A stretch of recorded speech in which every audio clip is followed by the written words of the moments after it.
આજનો નવો દિવસ નવા વ્લોગ સાથે કેમ છે મિત્રો, સ્વાગત છે તમારું મારા નવા મિની વ્લોગમાં।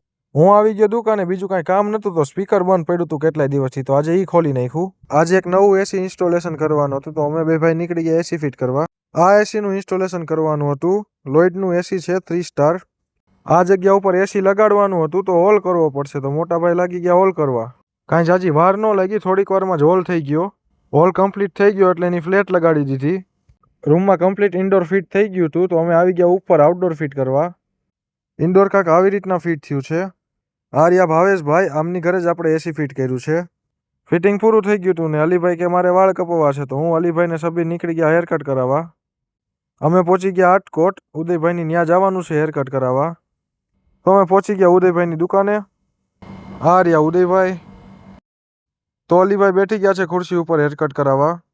તો ઉદયભાઈ એનું કામ ચાલુ કરી દીધું। આ આવી ગયા જસદનના સેલિબ્રિટી, આવીને એક જ ડાયલોગ માર્યો, હો ભાઈ ચકલા કોઈ દી બાજ ન બને યાર। અલીભાઈના અને સબીરના વાળ કપાઈ ગયા છે, તો અમે આવી ગયા ઘરે।